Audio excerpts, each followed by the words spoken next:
Start right at the top. It says Daniel's 70 weeks prophecy. Okay, just a quick gauge. Put up your hand if you've read this prophecy and studied it before.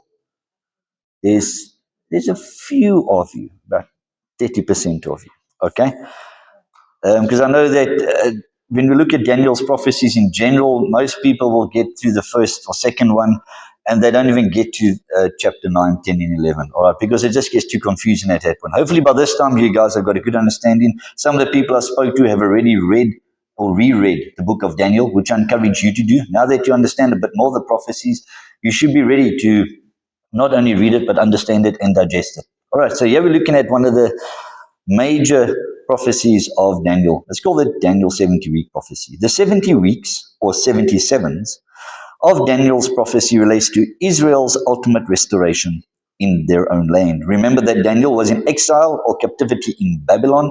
Above Babylon, you can write Iraq. Babylon is the ancient name of modern-day Iraq, just so we got a geographical sense of where we are in the world. He longed for his beloved country and was deeply troubled by Israel's prospects and future. It is in this context that God reveals to him the destiny of his nation. Again, understand that all prophecy relates to Israel and the surrounding countries that conquer her or oppress her. And always keep that in mind. All the prophecies, there is no prophecy that relates to the church directly, the Christian church. It will always be around Israel. So the next part is the actual words from the Bible. And again, I'm using the NIV, New International Version. What I encourage you to do in your own time is go back to your own Bible and then read what yours says. Ideally, it should be almost identical, except for one word. And in some Bibles, you'll see weeks, and in some Bibles, you'll see sevens. Strange enough, incidentally, in really only the NIV and but one or two other translations, the first part of the prophecy is 77s. But in most other translations, it's 70 weeks. All right, so I'm assuming that most of your translations will say 70 weeks. But as I say, I'm using the NIV version, and that's what we're reading from. So let's read it together. It is a long chapter, but the part we're interested in is only 24 to 27. All right, it says this: 77s or 70 weeks, that's a part I put in, are decreed for your people and your holy city to finish transgression, to put an end to sin, to atone for wickedness, to bring in everlasting righteousness, to seal up vision and prophecy, and to anoint the most holy place. So before we carry on, just to find out who this prophecy is for, it's for your people. Above that you can write Israel. Daniel's people are the Jews. The holy city, anybody want to take a wild pot shot guess at what city that is? Jerusalem. There we go. Okay, so that's always good. Ask the questions, who's speaking to who about what? God is speaking to Daniel, to the Jews, about future times. All right, and then it says in verse 25, know and understand this, from the time the word goes out to restore and rebuild Jerusalem until the anointed one, the ruler, comes, there will be 7 sevens and 62 sevens. We will get into all the detail, but for now, understand that the anointed one, that says the anointed one, you can put above that Messiah. We know that to be Jesus because he came to fulfill that role. Messiah means to anoint. Comes from the Hebrew Messiah, to anoint. So the first part of that prophecy says from the time the word goes out to rebuild Jerusalem until the Messiah. And then the next part says it will be rebuilt with streets and a trench, but in times of trouble. Verse 26, after the 62 sevens, the anointed one will be put to death and have nothing. Again, it says after that time the Messiah will be put to death.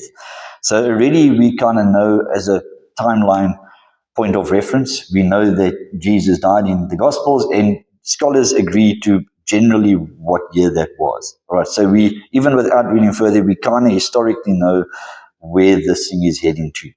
All right, and then it says the people of the ruler, who will come will destroy the city and the sanctuary. The city again is Jerusalem, and the sanctuary is the temple. The end will come like a flood. War will continue until the end, and desolations have been decreed. The end there is also the end of the age, as what Jesus speaks about in Matthew 24. The end of the tribulation period, the end of this age before Jesus sets up his millennial kingdom. And then in verse 27, he will confirm a covenant with many for 1 7. In the middle of the 7, he will put an end to the sacrifice and offering. For that to be fulfilled, there must be sacrifices, therefore there must be a temple in Jerusalem. That is currently not there now, so we're waiting for the fulfillment of that. And at the temple, he will set up an abomination that causes desolation, until the end that is decreed is poured out on him. So this person will make a covenant, he will stop the sacrifices, and he will set up an abomination that causes desolation. And we spoke about that last week briefly. This is what Jesus refers to in Matthew 24. Literally, exact same sentence. He says, when you see the abomination of desolation set up, as spoken through the prophet Daniel, then run to the hills. Because then the end is coming, and Jesus is going to return. So even next to that last part, you can actually just write there Matthew 24, if you don't mind. It's a cross-reference because Jesus mentions exactly these words. All right. And Matthew 24, the whole chapter is about the tribulation. Jesus is telling about the last 7 years of the age, and in that chapter he mentions this exact quote. All right, so all we've done so far, we've read the prophecy. And as I said, the only thing it'll be different in your Bibles, where it says sevens of a year, it will probably be weeks. All right, so all we've done, we've read it. This is a prophecy we've got to understand today, and it is somewhat confusing, somewhat difficult to understand, but hopefully by the end of the lesson, it will make a lot of sense. All right, so let's start by understanding the 70 weeks. The next part says, and what we're going to do is go through the verses. So Daniel 9:24 says, 77s are decreed for your people and your holy city. Again, we know who it's to. It's to the Jews in Jerusalem. The part that we have to understand is what is 77s or what is 70 weeks. It says the Hebrew word for week is sabua or savua with a V, and is translated as 7. All right, so in the original Hebrew, the first part of that prophecy says 70 savua.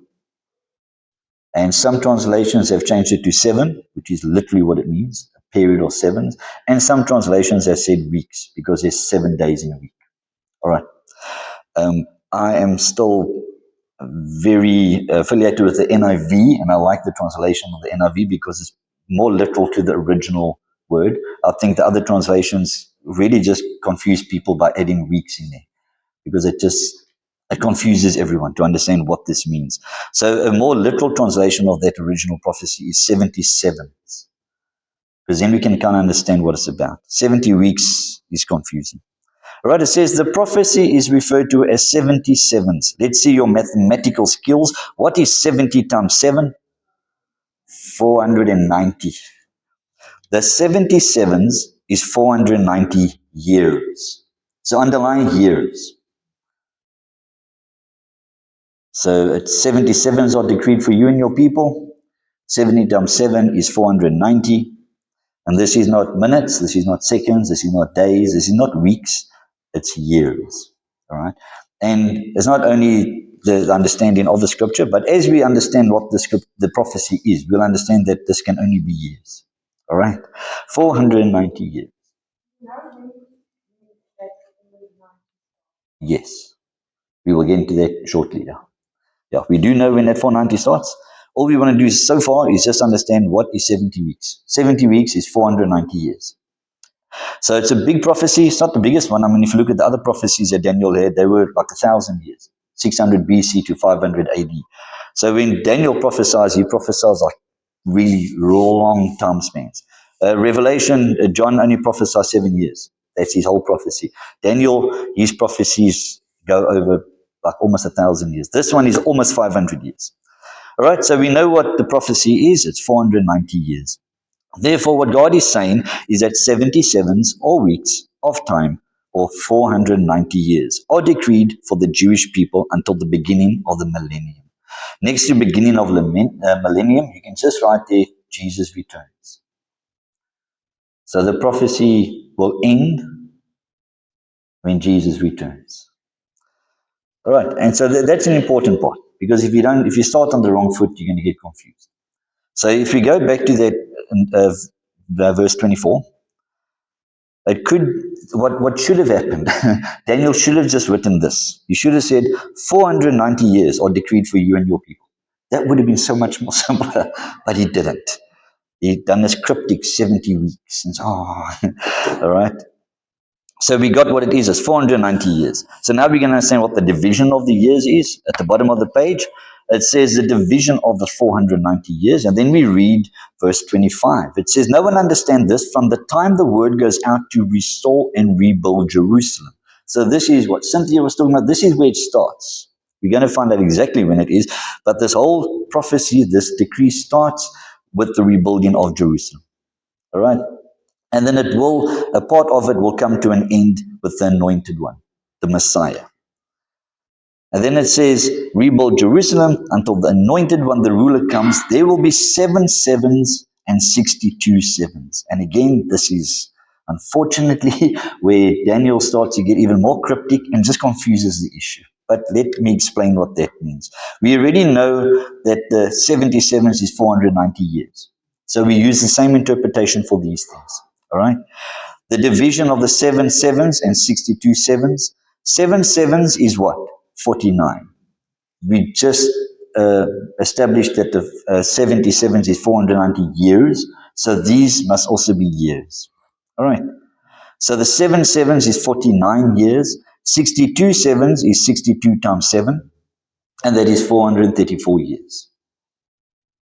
And if you equal those two up, 49 plus 434, it comes to 483 years. Okay. So, from the rebuilding of Jerusalem to the Messiah will be 483 years. So let's go back to verse 25, and I'll read it again, and I'll take out all the cryptic stuff and put in what it should be. All right, let's read it again. It says, no one understands this from the time the word goes out to restore and rebuild Jerusalem until the anointed one, the ruler, comes. There will be 483 years. Does that make more sense? Yeah, it does, doesn't it? I don't know why Daniel just didn't put that there the first time. So the way it's written is confusing. The prophecy itself is basic, really, really basic. But the way it's written is just confusing. Okay, so at this point, we're not even turning over the page. There's 490 years. It starts with the rebuilding of Jerusalem.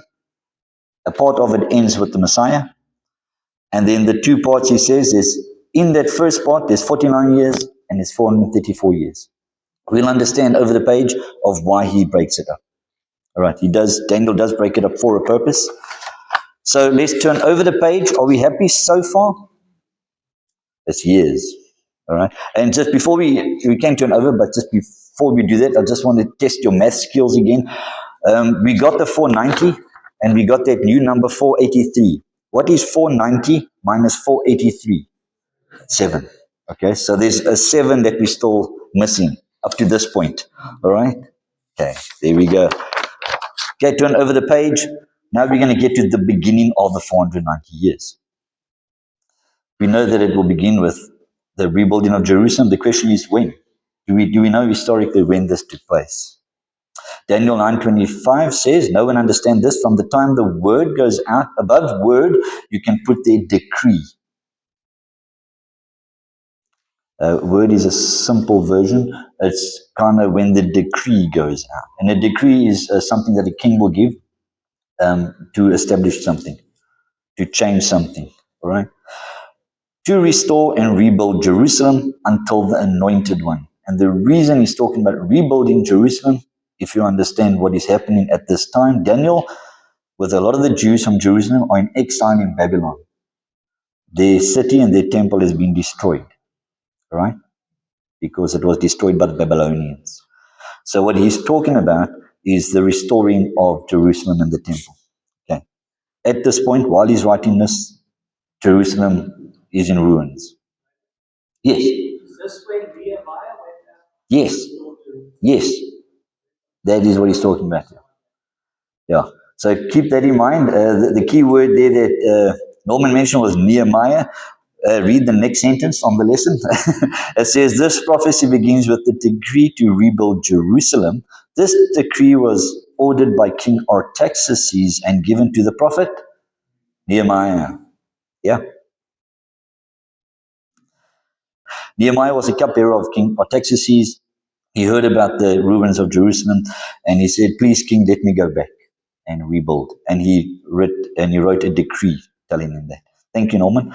And you can also read the first probably 2 chapters, but in the first, Nehemiah 2 verse 1, it says, in the month of Nisan, in the 20th year of King Artaxerxes. So it gives us an indication of when this decree was happening, the 20th year of his reign.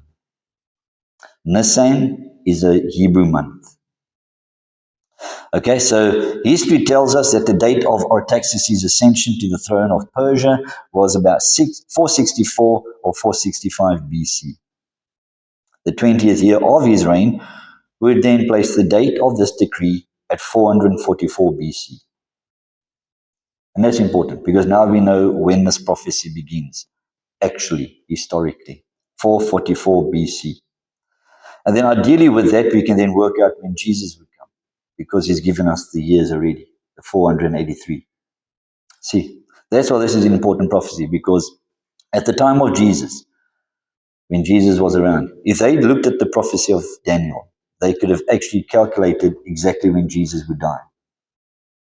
And Jesus was in their midst. They had the prophecies, and they still ignored it. It might give an indication of why the wise men knew when Jesus was going to be born, because maybe they were looking at the prophecy of Daniel. All right, it says this, here we have the beginning of the 77s, the 490 years. It says the first 49 years, this is why Daniel broke them up in the previous verse. The first 49 years was from the beginning or the rebuilding of Jerusalem until its completion. So from the beginning of the rebuilding till it was completed, 49 years. And then from then until the Messiah is another 434 years. The next 434 years was from the completion to the Messiah. Okay, so before we carry on, let's look at our chart, because that makes it look a whole lot more simpler. The chart right at the bottom left, you'll see 444 BC. Do we all see that number? Okay, good. Underneath it says a decree of Artaxerxes. That's just what we spoke about. This is when the prophecy begins. And then you can see the 2 blocks. Together they add up to the 483 years. But the reason why Daniel separates him is because the first 49 years is the rebuilding of Jerusalem. And then from there until the Messiah is 434 years. And then obviously just after that, we see the Messiah cut off at 33 AD. So that's all we know so far. That's the prophecy thus far in the lesson. Are we all happy with that part? Okay. So far it's not too complicated by understanding that. All right, so let's go back to our lesson. And let's get more confused. All right. Before we carry on, the controversy about this prophecy is because sometimes the dates don't add up. So if you take the chronology of 444 and you add up the 483 years, you will get to the date 38 AD. 38 AD. All right. And then scholars say, well, that's wrong because most scholars agree that Jesus died between 30 and 33 AD. 38 is too far. So something's wrong. Daniel's prophecy is wrong or something else. And then eventually very wise people came up with the idea and they said, well, it is right because we're using the wrong method of calculation. We must understand that we use a Roman calendar and our year is made up of 365 days. The Hebrews, their calendar was 360 days. Okay. And if you use their calendar, then it works out to 33 AD. The 5 days that's in our calendar versus theirs, if you take 38 AD minus 5, you get 33 AD. All right. So we're going to read the next part. And I've put it in here because it's important. especially if you want to get to the detail, which I always want to do. But then after we read it, just move on with life. All right? Don't even go and Google it because it just gets really, really complicated. So let's read it to understand how they got to 33. It says this, converting the 360-day year used by the ancient Jews, the 483 years becomes 476 years on our solar calendar, our 365 days. Adjusting for the switch from BC to AD, do you know that before Jesus, it was BC, then it was 1 BC, then naught, and then 1 AD. And it carries on like that. So what they're saying there, they got to account for that naught also. All right? And then it says the 476 years after 440 BC places us at AD 33. And that's when most scholars agree that Jesus died. All right. So Daniel 9:26 says, after the 62 sevens, which is the 434 years, the anointed one will be put to death and will have nothing. So he tells us when Jesus, or at least the Messiah, would die. So the prophecy leads to the death of the Messiah, which took place in 33 AD. So history tells us that, and Daniel's prophecy tells us that almost to the year. There's some people that actually give it to the time and the day. 11 a.m., 3rd of May, 33 AD. I wouldn't go that far. This is already too complicated already. All right, so this is a very short summary version of the calculation. It's a lot more deeper than that. All right. So if you really want to, if you like maths and accountancy and stuff like that, go and look up how to calculate it. And it will give you like a 10-page thesis on how they got to the calculation.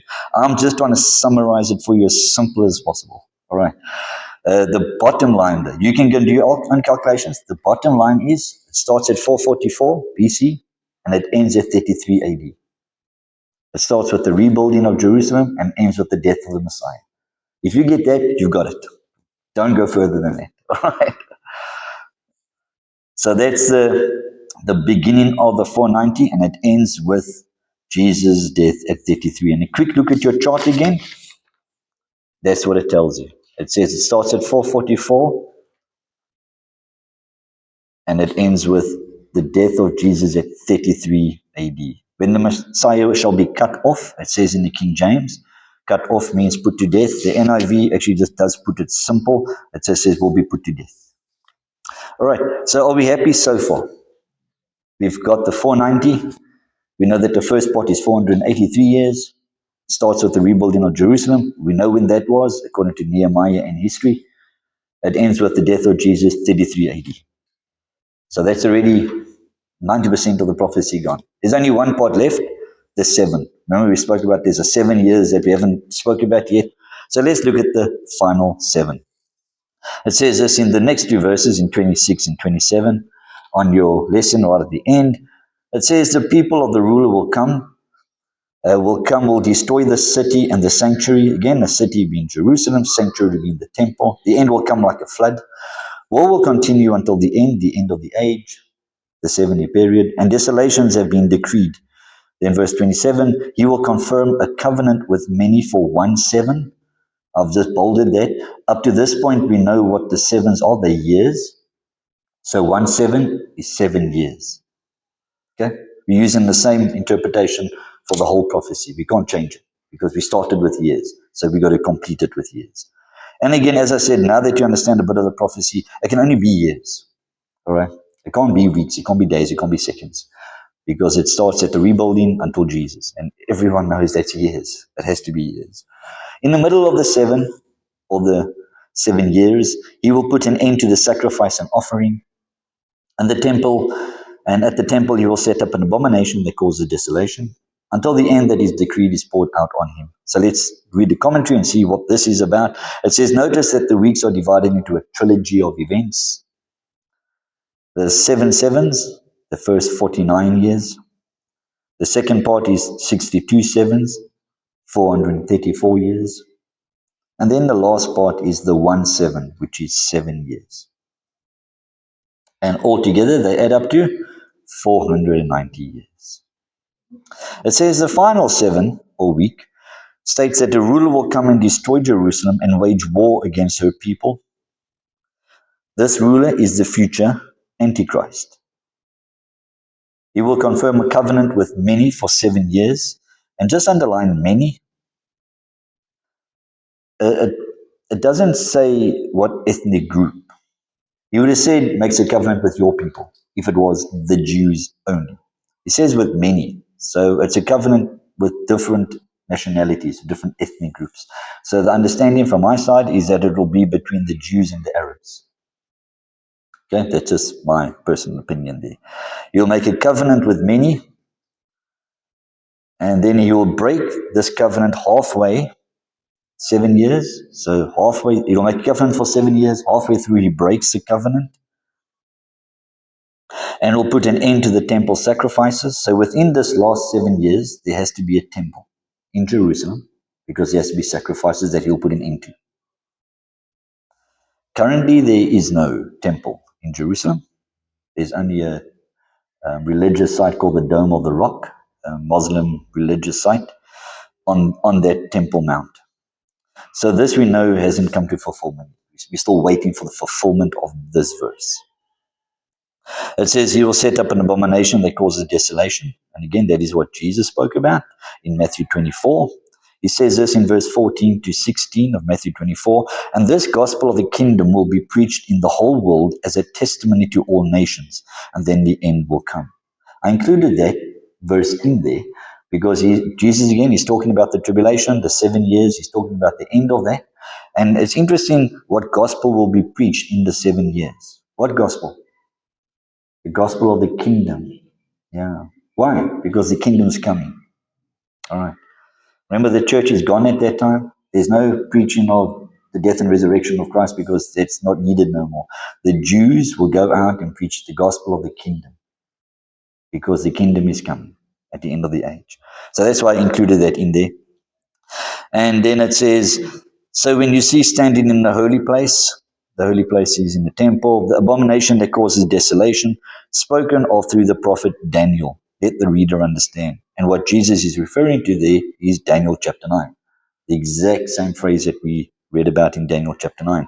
And then he says that those who are in Judea flee to the mountains, because then bad times are coming. When you see that happen, when you see this abomination in the temple, run to the hills because all hell is going to break loose. That's what he's saying. And then nearer the end of that, he actually talks about his return. All right, so that same prophecy in Daniel 9, 26, 27 is what Jesus alludes to in Matthew 24. It is considered that this abomination will be an image of himself in the temple. In Revelation 13, it says, verse 14, it ordered them to set up an image in honor of the beast who was wounded by the sword and yet lived. So there is some people that say that this abomination will actually be an idol of the Antichrist that will be set up in the temple. And the false prophet will force everyone to worship this image. Could be. It's because of what because of what Revelation says. All right. And then it says at the bottom, the conclusion, it says, as we study this more closely, we find that there is a break or gap in the fulfillment of this prophetic plan for Israel between the end of the 69 and the beginning of the week 70. During this break or gap, God brought in the church age. You and I, Christianity, the body of Christ, the revelation of the mystery given to the Apostle Paul, of approximately 2,000 years. This would have probably started after the death of Christ with the raising of Paul as apostle. Let's just say 50 AD, and we're in 2025 today. So it's roughly like 2,000 years, all right? So that the church age is sandwiched in between the 69 and 70th week. So let's look at our chart, and you will see very clearly after the death of Jesus, there's a gap, all right? And that gap is the church age, Christianity. And then when we are raptured, when the church age comes to an end, then we'll begin the last final week or the last 7 years. And that 70th week starts with the Antichrist covenant with the Jews. Underneath Jews, you see Jews, just put there many. I believe it, many. Because it will be, I believe, with the Jews, but it's also with other people. Ideally, you'll make a peace treaty, a covenant with people.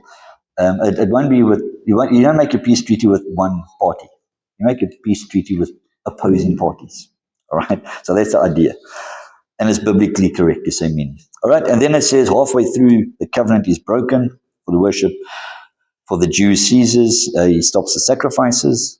And then at the end of the 70th week, Jesus finally comes back. The return of Jesus Christ. Next to that block, next to the 70th week, right there, kingdom, kingdom, kingdom. The millennial kingdom that Jesus will come back. He will sit on the throne of David. He'll set up his throne in the temple in Jerusalem, and he'll finally reign as the King of the Jews. Currently, Jesus has not got that title. He is awaiting for that title. And he will only receive the title King of the Jews when he finally sits on the throne of David and rules over the Jews. Okay. And that is Daniel's 70 weeks. It could have been confusing before you walked in. Either now you're more confused or there's a bit of clarity. Either way, I'm good. All right. We're going to summarize again, though, because as much as we spoke about it, the summary and the clarity of it is simply this. We're all listening? There's 490 years. The first 483 years is already been fulfilled, starting by the rebuilding of Jerusalem till the death of Jesus. Okay, finished. We are only waiting for the final 7. That hasn't been fulfilled yet because that part of Daniel 9, 26 and 27 hasn't come to fulfillment. So we're still waiting for the last 7 years. All right. And this will be fulfilled by the Antichrist when he does these things. And this 7 years is what John speaks about in Revelation. It's the same as the 10 horns and the 10 toes. We're all waiting for those things to happen in the last 7 years of this age. All right. And that is the end of the prophecy. If you get just that 1 minute of what I said now, you've got the prophecy. Don't ever go look at it again. All right. So when you read it in the Bible, the 62 sevens and 49 weeks, it just gets Yiltmal Demarcard. I really wish that Daniel would have just said it like it should have been. But God knows what he's doing. So when you read it again, hopefully this lesson will make a lot more clarity to the prophecy. It's a beautiful, big prophecy, accurately fulfilled historically. We're just waiting for the last 7 years. All right. Are there any questions?